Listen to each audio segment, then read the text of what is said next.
Shweta, very sweet lady.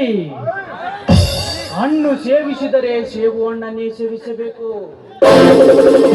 ಹೆಣ್ಣಿನ ಚೀಲವನ್ನು ಅನುಭವಿಸಿದರೆ ಇಂಥ ಹೆಣ್ಣಿನ ಚೀಲವನ್ನೇ ಅನುಭವಿಸಬೇಕು. ಅಂದಾಗಲಿ ನರಮಾನವನ ಜನ್ಮ ಪಾವನ.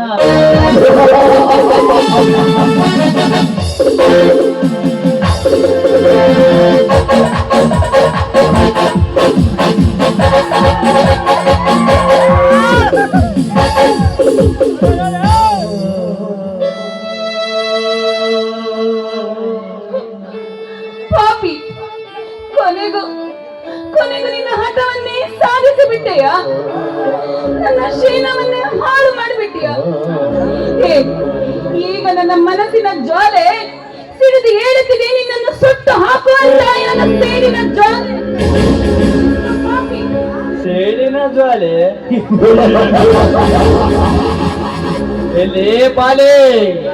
ಸುಡುತ್ತನೆಂದಷ್ಟೇ ಎಣ್ಣೆಗಳನ್ನು ಬಲ್ಲೆ, ನಿನಗಿಲ್ಲ ಎನ್ನುನಲೆ ನಾನಿನ್ನು ಬರಲೆಸೆದ.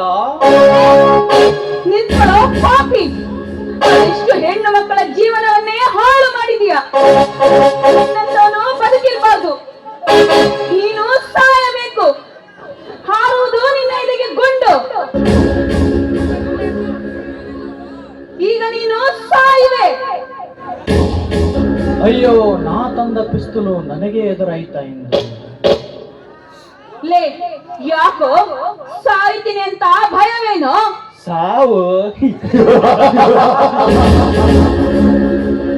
ಸಾವು ಯಾರದು ಸಾವಲೇ?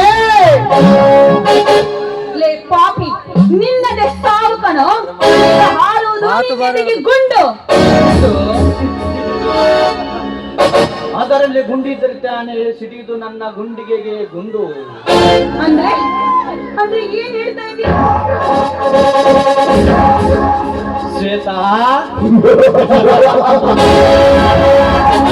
ನನ್ನಾದರೂ ಚಿಂತಿಲ್ಲ, ಮೆಚ್ಚಲೇಬೇಕು ನಿನ್ನ ಧೈರ್ಯ ಸಾಹಸಕ್ಕೆ.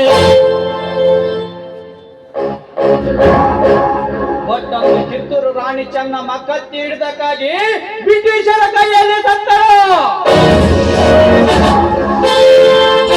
ಇಂದು ನನ್ನೆದುರಲು ಪಿಸ್ತೂಲ್ ಹಿಡಿದಕ್ಕಾಗಿ ಈ ದಳಪತಿ ಕೈಯಲ್ಲೇ ಸಾವು.